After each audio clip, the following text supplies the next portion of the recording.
Buenas noches. Los saluda Aurelio Ramos. Estas son las noticias y vamos a los titulares. Innecesario pedir que Estados Unidos catalogue como terroristas a narcos. Propiciaría una intervención directa de Estados Unidos, señala Marcelo Ebrard. La familia Levarón le pidió al gobierno gringo clasificar así a los cárteles. Aprobar el TEMEC, demanda López Obrador a legisladores estadounidenses. Llama el gobierno federal a erradicar violencia de género. Organizaciones feministas celebraron con marcha el Día Internacional contra la Violencia. Estos son los detalles de la información. Bien por el secretario de Relaciones Exteriores, con información y argumentos, frenó a quienes con tanto entusiasmo como ignorancia e irresponsabilidad aplauden la clasificación de los narcos como terroristas. Escuche esto. Es innecesaria la petición de la familia Levarón a Estados Unidos para que ese país catalogue a cárteles mexicanos como organizaciones terroristas extranjeras. Esto dijo el canciller Marcelo Ebrard. Explicó que ello equivaldría a solicitar que haya una intervención directa de Estados Unidos en nuestro país. Añadió que conforme a la legislación estadounidense, tal denominación tiene un impacto jurídico que permitiría al gobierno de ese país actuar en nuestro territorio y eso el gobierno mexicano no lo va a permitir. Añadió que ello equivaldría a que México pretendiera tomar acciones por los supremacistas blancos que actúan en los Estados Unidos. Y el presidente López Obrador consideró lamentable que mientras Trump actúa de manera respetuosa con respecto a México, en nuestro país hay quienes casi, dijo, demandan una intervención. Eso nunca, jamás lo vamos a aceptar. Nuestros problemas los vamos a resolver los mexicanos, no queremos injerencia de ninguna potencia, no somos vendepatrias, dijo el presidente. La familia Levarón, de nacionalidad estadounidense y mexicana, fue la que solicitó al gobierno de Donald Trump que catalogue a los cárteles mexicanos de la droga como organizaciones terroristas extranjeras. Por internet dijo que no podemos continuar con las mismas políticas fallidas para combatir el crimen organizado, cuyos integrantes, añadió, son terroristas y es hora de reconocerlo. Según esta familia, los cárteles mexicanos controlan el flujo de todas las drogas que se introducen de contrabando desde México a Estados Unidos y que los grupos de la delincuencia organizada buscan poder político para crear un narcoestado. El presidente López Obrador pidió a los legisladores demócratas y republicanos no hacer del TEMEC un rehén de temas políticos y por lo mismo les hizo un llamado tanto a demócratas como a republicanos, a que contribuyan para que no se mezcle el asunto político electoral estadounidense con la aprobación del tratado comercial. Demandó que ambos temas sean separados porque el tratado comercial tiene consenso o aceptación mayoritaria en los pueblos de las 3 naciones suscriptoras, México, Canadá y los Estados Unidos. Adelantó que enviará una carta a los congresistas con la petición respetuosa de que el TEMEC sea aprobado. Será dirigida de manera especial a la presidenta de la Cámara de Representantes, Nancy Pelosi. El gobierno federal, por medio de la Secretaría de la Función Pública, el Instituto de las Mujeres y la ONU, hizo un llamado a los mexicanos a erradicar todos los tipos de violencia de género. En el Día Internacional para Erradicar la Violencia contra las Mujeres, señaló que a nivel nacional 19.2 millones de mujeres han sido sometidas a algún tipo de hostigamiento, acoso o abuso sexual. La secretaria de la Función Pública, Irma Heréndira Sandoval, hizo notar que las mujeres se enfrentan a un sistema patriarcal que no les permite su desarrollo, pues 2 de cada 3 han vivido alguna forma de violencia. Y este es un fenómeno lamentablemente mundial. En Europa, 1 de cada 3 mujeres sufre violencia doméstica. En Alemania, en 2017, hubo 503 mujeres asesinadas por sus parejas. Esto tiene que cambiar y México está a la vanguardia. Por eso, Desde la Secretaría de la Función Pública, por primera vez en la historia, fortalecimos el protocolo para la prevención, atención y sanción del hostigamiento sexual a fin de fortalecer la participación de los actores involucrados y facilitar la investigación y sanción de denuncias sin revictimizar a las mujeres. Con una marcha multitudinaria celebraron las organizaciones feministas el Día Internacional de la Eliminación de la Violencia contra las Mujeres. La víspera, las calles se cubrieron de cruces rosas. Cubierta de cruces rosas, la Ciudad de México recordó este domingo a las víctimas de la ola de feminicidios que sufre el país. En vísperas del Día Internacional de la Eliminación de la Violencia contra la Mujer, grupos de mujeres se congregaron a los pies del Monumento a la Madre, en el centro de la capital mexicana, para exigir el final de los asesinatos de mujeres. Itzel Cisneros, directora de la Asociación Civil El Día Después, explica la idea detrás de las cruces rosas. Y la idea es visibilizar la violencia de género en el país, pero también que las madres de las mujeres que han sido asesinadas se sientan arropadas y que se den cuenta que pensamos en ellas y que vamos a exigir justicia al lado de ellas. También aparecieron cruces rosas en edificios públicos como la sede de la Procuraduría General de Justicia de la Ciudad de México, parques, estatuas y lugares en los que se han registrado algún feminicidio. Mujeres de todo el país cumplieron así con el llamamiento realizado por la Asociación Civil El Día Después, que pidió a través de redes sociales compartir cruces rosas tanto en Internet como en los espacios cotidianos. El gobierno capitalino prevé la creación de un registro público de agresores sexuales, una ley que sanciona el acoso y la violencia digital y otra para crear un banco de datos de ADN contra agresores sexuales. En 2018 se registraron 3.752 defunciones por homicidio de mujeres, la cifra más alta de los últimos 29 años, lo que en promedio significa que fallecieron 10 mujeres diariamente por agresiones intencionales. El subsecretario de Derechos Humanos de la Secretaría de Gobernación, Alejandro Encinas, contradijo al presidente López Obrador al afirmar que la desaparición de los 43 normalistas de Ayotzinapa sí fue un crimen de Estado. Yo creo que es un crimen de Estado, dijo el funcionario, y agregó que a diferencia del pasado, ahora el Estado tiene la obligación y el compromiso de aclararlo. Considero que el sentido del planteamiento presidencial es que ahora el Estado asume realmente la responsabilidad de resolver el caso. Y luego añadió, no vamos a encubrir este crimen que cometieron las autoridades de los gobiernos anteriores. El INE realizará un ajuste en sus gastos para 2020 por un total de 1.075 millones de pesos, el cual incidirá en 3 grandes rubros. Así lo informó el presidente de este instituto, Lorenzo Córdoba. Precisó que será imposible renovar la estructura informática de monitoreo de radio y televisión. Por lo mismo, este trabajo se realizará, dijo, con máquinas obsoletas.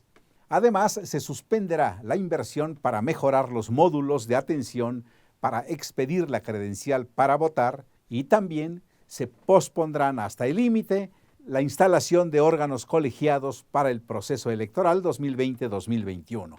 Córdoba también rechazó la propuesta presidencial de que el INE reciba aportaciones de los partidos políticos.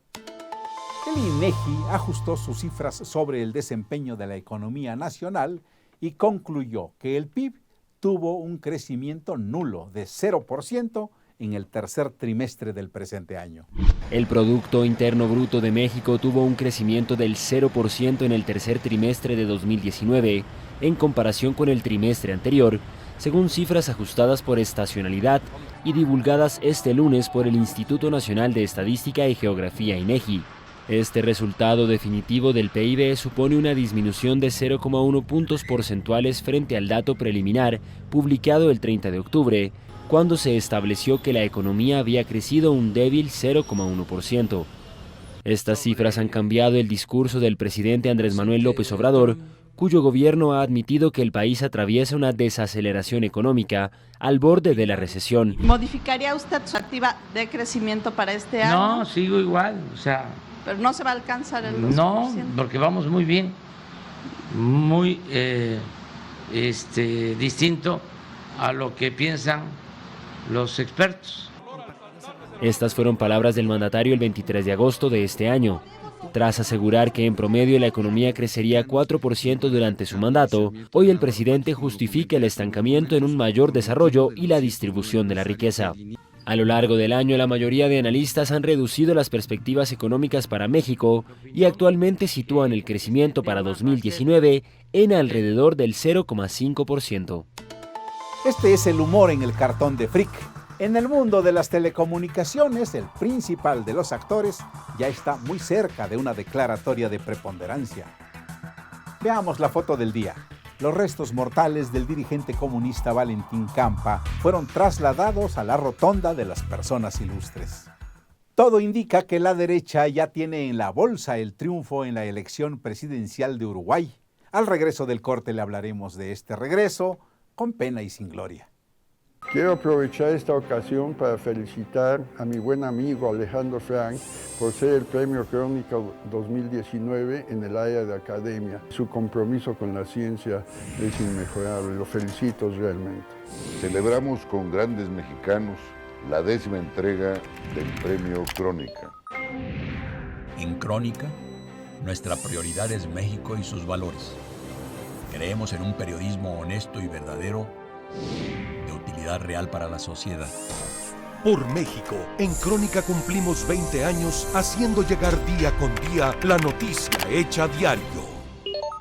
Como ya le adelantábamos, en Uruguay hubo elección presidencial. Irán a segunda vuelta, pero todo indica que la derecha regresará al poder después de 15 años. 28.666 votos son los que separan al candidato a la presidencia de Uruguay del Partido Nacional, Luis Lacalle Pou, y al del Frente Amplio, Daniel Martínez, tras el término del escrutinio de la Corte Electoral para la segunda vuelta de los comicios presidenciales en Uruguay. Con el 100% de los votos escrutados, la fórmula integrada por Lacalle Pou y Beatriz Argimón como aspirante a vicepresidenta obtuvo 1.168.019 votos frente a los 1.139.353 para Martínez y su compañera Graciela Villar, por lo que ni siquiera llegó a 30.000 la diferencia de sufragios entre ambos. Ante sus seguidores, Lacalle Pou afirmó tener convicción material de que gobernará Uruguay. Tenemos la convicción material de que el 1 de marzo asume un gobierno multicolor en nuestro país. Por su parte, su contrincante inmediato, Daniel Martínez, llamó al entendimiento y a buscar fórmulas para alcanzar un solo país. En ninguna de las dos opciones va a llegar al 50% casi con seguridad de los votos. Lo que indica que tenemos la tarea histórica de buscar los entendimientos y las construcciones que nos permitan pensar en un solo país, en un solo Uruguay, gobernar para la gente.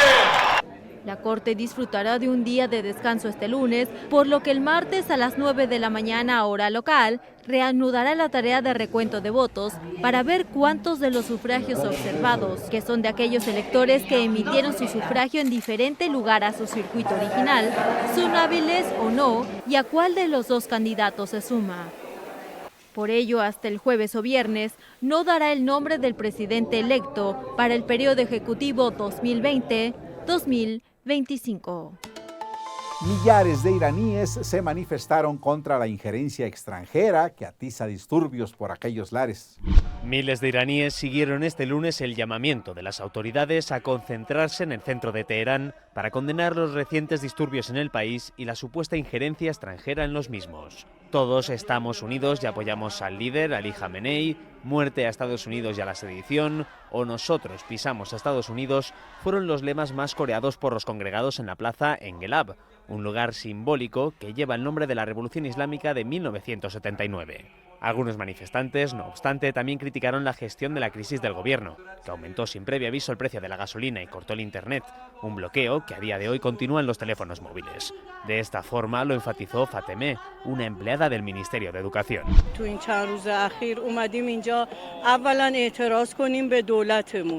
و به مجلسمون که این کارو چرا بعد اجرا کردن چرا مردم رو اقناع نکردن دوم اینکه به آمریکا به دنیا بگیم ما مرد روزه هستیم ما مردم عاشوراییم.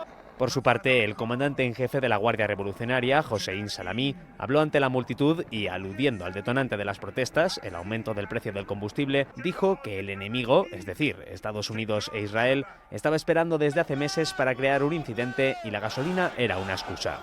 Así, tanto una bandera israelí como la estadounidense fueron quemadas por los manifestantes.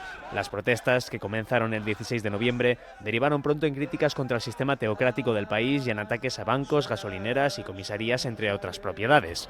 Amnistía Internacional informó de que 115 personas han muerto en las protestas y que la cifra puede ser mucho mayor. De gira por Japón, el Papa Francisco advirtió del riesgo de aislamiento social que se da, entre otras cosas, dijo, por el consumismo. El Papa Francisco ofreció este lunes una misa multitudinaria en el estadio Tokyo Dome de la capital nipona en el tercer día de su visita a Japón. Durante su homilía ante unas 50.000 personas, el Papa advirtió del riesgo de aislamiento social que se da en países desarrollados como Japón debido al consumismo, la competitividad y la búsqueda frenética de la productividad. A su llegada, Francisco dio una vuelta al recinto a bordo del Papamóvil y se detuvo en numerosas ocasiones, como es su costumbre, a saludar a fieles, repartir bendiciones y besar a bebés. El acto, rodeado de un ambiente festivo, fue el primero de carácter multitudinario celebrado por Francisco en Tokio tras participar en otro evento en la Catedral Tokyota con una asistencia más limitada y después de visitar las ciudades niponas de Hiroshima y Nagasaki en los días previos. En la Catedral de Tokio, el templo más simbólico de la Iglesia Católica en Japón, Francisco celebró ante 1 millar de jóvenes la diversidad humana. No nos hicieron a máquina a todos en serie. Cada uno viene del amor de sus padres y de su familia. Por eso somos todos distintos. Cada uno trae una historia para compartir. El acto se cerró con un regalo especial que recibió el Papa de los jóvenes tokiotas, un hapi o prenda tradicional japonesa utilizada en ocasiones festivas que estaba adornada con mensajes en japonés, inglés y castellano. La Organización Meteorológica Mundial señaló que pese a compromisos y promesas, los niveles de gases de efecto invernadero han alcanzado máximos históricos a una semana de la cumbre del clima. La Organización Meteorológica Mundial alertó una semana antes de la Cumbre del Clima de Madrid sobre la urgencia de hacer frente a la crisis climática, al revelar que pese a las promesas del Acuerdo de París, los niveles de gases de efecto invernadero han alcanzado máximos históricos. En su informe anual sobre concentración de estos gases, el organismo dependiente de la ONU indicó que la concentración media mundial de dióxido de carbono alcanzó las 407,8 partes por millón en 2018, un 0,56% más que en 2017. El secretario general de la OMS, Peter Talas, subrayó que para mitigar estas concentraciones y cumplirse el Acuerdo de París, debe revertirse el actual gasto energético global, en el que el 85% de la energía es obtenida de combustibles fósiles y solo un 15% de fuentes renovables, hidrógeno o centrales nucleares. So this scientific information that we have been providing has been one of the important components behind the interest to sign Paris Agreement, and the other side is that we have started seeing the impacts of climate change. So it's not any more a theoretical issue, it's a practical issue. Talas recordó que la última vez que se dieron concentraciones tan altas de CO2 fue hace entre 3 y 5 millones de años, y entonces la temperatura era de 2 o 3 grados más cálida y el nivel del mar entre 10 y 20 metros superior al actual. Con el español en tu maleta. Así se titula un programa de promoción turística de los países iberoamericanos que se desarrolla en el metro de Shanghái. Abrió con una exposición de fotografías.